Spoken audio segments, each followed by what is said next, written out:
Doctor Roberto Labaña, gracias por estar con nosotros. Es un placer tenerlo acá, usted lo sabe muy bien. Bueno, gracias a ustedes por la invitación. Bueno, doctor Labaña, ¿cómo está viendo todo este debate tan complicado, tan contradictorio con respecto al tema de la ley contra los despidos, a favor de los despidos? Ya no sé más de qué se trata esto. Me parece que se ha armado un conflicto totalmente artificial en torno a esto, ¿no? Sobre el proyecto original del Senado yo tengo mi posición tomada, contraria a la idea de poner un límite a los despidos y demás. En general, ni en Argentina ni en ningún lugar del mundo eso ha tenido éxito. Pero al mismo tiempo rechazo la actitud del gobierno, que es la nada. Como si el problema en torno al empleo no existiera. Y efectivamente el problema existe, se ha agravado mucho en los últimos meses, de manera tal que algo debía hacerse. Y ese algo me parece que es sobre todo tomar en consideración no solo el tema de despidos o no despidos, sino saber diferenciar entre las grandes empresas y las pequeñas y medianas empresas, que son las que generan el 85% del total del empleo. Es decir, más de 8 de cada 10 trabajadores son pymes. Cuando uno simplemente le pone la restricción a la pyme de eventualmente despedir o lo carga con una doble indemnización, lo que termina haciendo es destruyendo empleo. De manera tal que había que integrar eso al proyecto. Y me parece que es el proyecto de Sergio Marza. Creo que esto es lo que puede hacer la Cámara de Diputados todavía. Es decir, efectivamente un proyecto que incluye tanto algunas limitaciones en cuanto a despido y más, como una política pro empleo, ¿no? Pro pymes, pro jóvenes, pro mayores de 50. Me parece que ese es el camino. Pero los dos extremos, como siempre en Argentina, parecen predominar, ¿no? El Frente para la Victoria, que simplemente quiere prohibir la posibilidad del despido, y el gobierno que hace un poco como el avestruz y quiere negar que el problema existe, y el problema existe. Estamos en problemas. Ahora, el gobierno tuvo una iniciativa, llamó, convocó a empresarios, firmaron un acuerdo. ¿Usted cree que eso sirve? No, eso no sirve para nada. No, esas cosas no sirven para nada. El propio texto es evidente que lo han hecho con tal apuro que es de una pobreza, para usar la expresión habitual, y ya que usted hablaba de la iglesia, es de una pobreza franciscana el texto. No, eso no sirve. Creo que lo que sirve es efectivamente no caer ni en lo que plantea la media sanción del Senado, ni mirar para otro lado o tratar de tapar el problema con algún acuerdito de esta naturaleza, más alguna medida que además es sacada del propio proyecto del Frente Renovador, algunas de las medidas. Entonces, como el gobierno anterior hacía. Como muy parecido a lo que hizo Cristina con la asignación universal por hijo. Cuando la presidenta vio que era inminente que la Cámara le votaba la asignación universal por hijo, se apropió de eso, por decreto de necesidad. Creo que fue un decreto de necesidad de urgencia.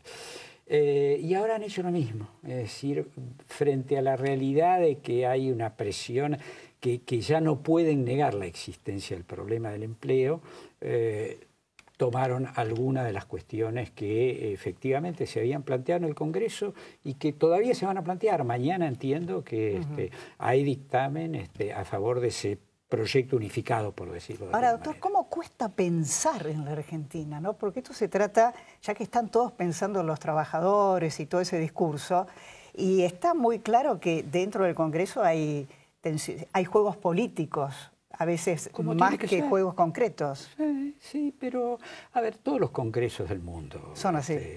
Son así. Por eso la política a veces está tan desprestigiada. Bueno, y por eso, pero hay algo de eso en todos lados, pero también en todos los congresos hay algunos pequeños núcleos que son los más activos, que son los capaces de generar los consensos necesarios para gobernar. Y acá estaban. porque cuando se votó el acuerdo con los acreedores, se lo votó a pesar de las críticas por considerarlo que era un mal acuerdo, pero el riesgo de afectar a un gobierno que recién asumía y de debilitarlo y demás era tal que se prefirió votarlo. Ahora, eso no vale para siempre. Digo, el gobierno no puede estar esperando que siempre le voten lo que él quiere. Miren, me parece que acá hay un problema fundamental que es de orden político. Al gobierno le cuesta entender que es un gobierno minoritario. Obviamente, cuando hay un balotaje, siempre quien gana obtiene un poco más del 50%. Pero ese no es el dato es lo que se votó en las representaciones parlamentarias. Entonces, ¿cómo se resuelve esto en el mundo? Piensen ustedes, el ejemplo de Cameron en su primer gobierno, donde tuvo que dar el puesto de viceprimer ministro para lograr mayoría. El caso de Renzi en Italia. El caso de Merkel, con todo el poder que tiene, que le faltaron unos muy poquitos votos para tener mayoría absoluta y tiene al otro partido de la oposición como vicecanciller. ¿Por qué? Porque tratan de transformar gobiernos que son formalmente minoritarios en una coalición que permita dar estabilidad. Y eso falta acá. Y si eso no se hace, porque el gobierno puede optar por no hacerlo, de hecho ha optado por no hacerlo, no tiene que quejarse ni victimizarse. Es porque ha elegido ser un gobierno minoritario.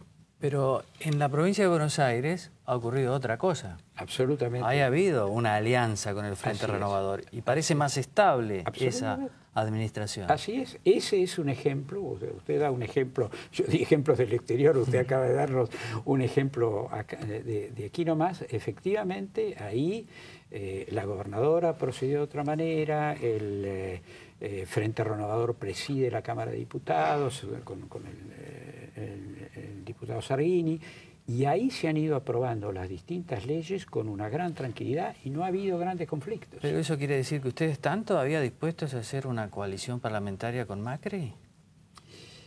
Yo no quiero, digo, hay toda una representación parlamentaria, yo no soy parlamentario, creo que hay que hablarlo en todo caso con Sergio Massa y con todo su grupo parlamentario.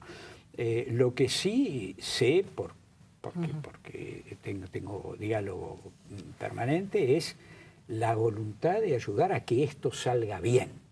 Y que esto salga bien significa poner un poco la cabeza, estudiar los temas y ser capaz en cada caso, cuando hay un conflicto, de hacer una propuesta que sea superadora. Acá había un conflicto porque el Senado votó algo que era muy duro.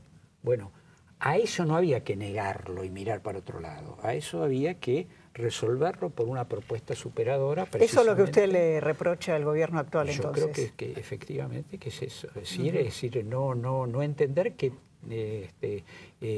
tiene necesariamente que trabajar en el Congreso de una manera más abierta, más confiada, sin amenazas. Vamos al tema de la inflación, que es otro tema interesante. El presidente del Banco Central, Sturzenegger, dijo que este año la inflación será cercana al 25%. Y estamos teniendo éxito porque sigue descendiendo. ¿Usted cree que vamos hacia el 25%? ¿Que tiene éxito el gobierno? No, mire, las cuentas en economía a veces se pueden hacer de muy diversas maneras. Por eso toma la última semana que da el equivalente a 25 anual. Entonces, a ver, uno de los componentes fundamentales para hacer frente a la inflación, además de medidas estrictamente técnicas, es el grado de credibilidad que uno tenga. Y el gobierno ha venido cometiendo ahí un error. Primero porque el ministro de Hacienda en algún momento dijo entre 20 y 25, más cerca de 20 que de 25. Eso técnicamente no tenía ninguna posibilidad.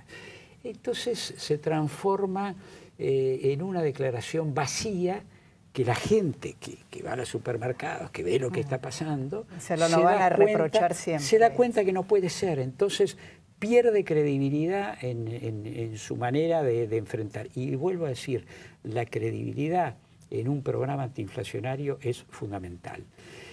Sturzenegger fue más prudente, de todas maneras creo que lo han ido empujando a que tome un poco el mensaje oficial inicial. Pero no, este año decididamente eso no va a ocurrir. El futuro depende de muchas cosas, depende de muchas medidas que todavía hay que ver qué ¿Hay un plan camino antiinflacionario hoy?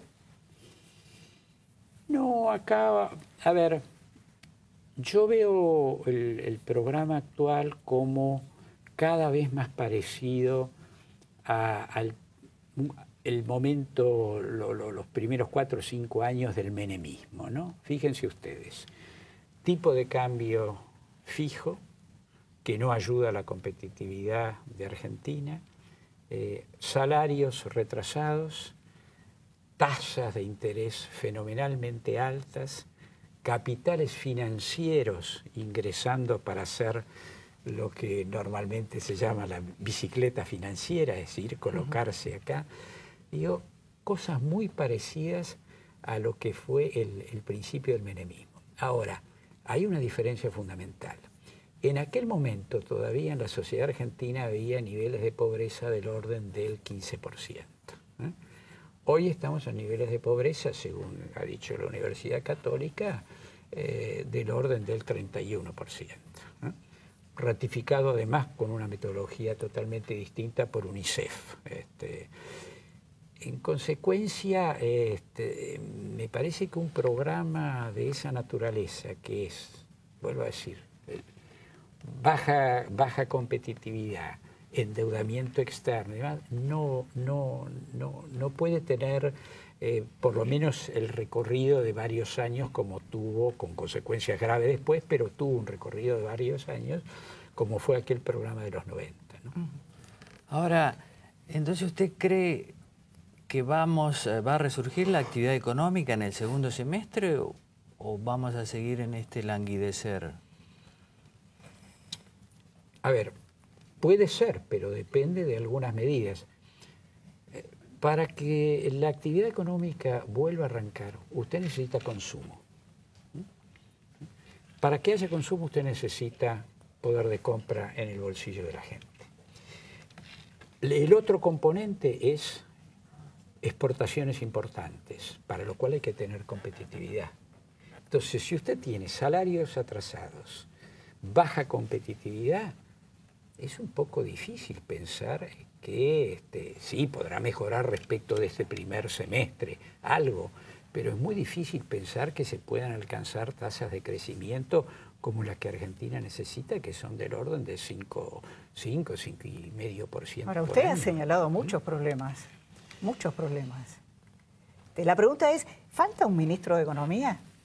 Es decir, alguien que tenga una visión, porque incluso las expresiones de los distintos ministros han sido contradictorias en los últimos meses. Sí, sí, es cierto, pero a ver, si eso fuera el problema, le diría que es el más fácil de arreglar, claro, porque en algún momento el presidente se da cuenta o el jefe de gabinete se da cuenta y se reordenan las cosas y listo. El tema es esta concepción precisamente de que con deuda externa, porque cuando se habla de la herencia, se habla siempre de la herencia negativa, no se habla de la positiva, que es que Argentina es un país que tiene las deudas externas más bajas del mundo.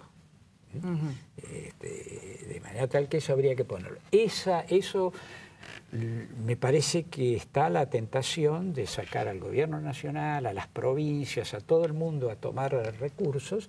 Eso ayuda, por supuesto, en el corto plazo a salir, pero eso no es un programa económico, ¿no? ¿Es demasiado liberal el gobierno en la parte económica, a su entender? No, a ver, no nos olvidemos de dónde venimos. Es decir, yo no me quisiera simplemente quedar, que parezca esto simplemente una crítica. Venimos de un verdadero desastre, por lo menos mi opinión es esa, tanto en materia económica como en materia social como en materia institucional. Eso está ahí. 5 meses atrás íbamos de alguna manera camino a lo que en los últimos años ha sido Venezuela. Es ahí donde íbamos. De manera tal que bienvenido que se haya producido un cambio. Ahora hay que definir la naturaleza del cambio, porque si no, a medida que transcurran los meses, los apoyos empiezan a ceder, porque la memoria del tiempo pasado empieza a desaparecer, de manera tal que hay que trabajar para que esto salga bien. Y no se trabaja para que esto salga bien diciéndole que sí y aplaudiéndolo al gobierno todo el tiempo. Me parece que se ayuda si uno marca algunas cosas, a lo mejor no les gusta, pero tienen que entender que esto es lo mejor.